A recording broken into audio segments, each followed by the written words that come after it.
We're doing 4.29. Hold up, can't see anything. Anyway, so this is our chair. I think that's what's being pushed. And we have someone pushing it with a force of 40 newtons in an angle 37 degrees from the horizontal. So we have drawn that.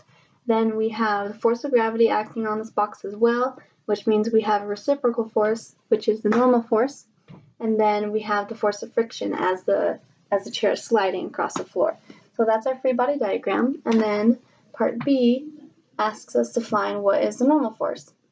But we know that the normal force is equal to pretty much just like the opposite of all of the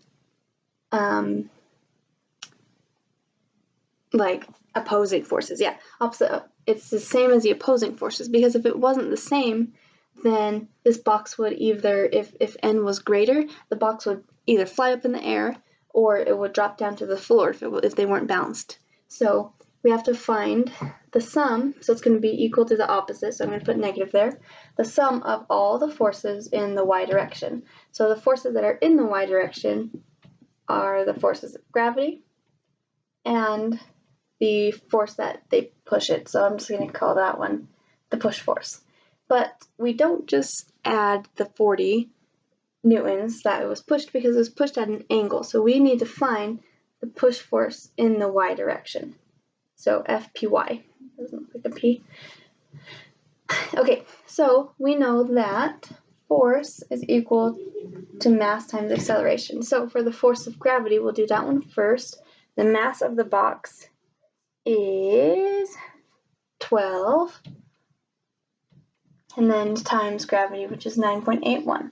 So that takes care of the first force. Okay, and then for the force in the y direction, so this is what we're trying to find here. And we know this angle, 37, and we know the hypotenuse. So we can say 40 sine of 37, and that's equal to that. So we can just set it in like that. And then when we solve that, put it in our calculator, we're going to find that that's going to be 142 newtons. And so it's technically all negative,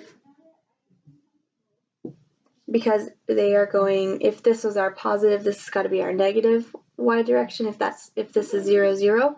And so if that's negative, then our normal force is positive. So our normal force is positive 142.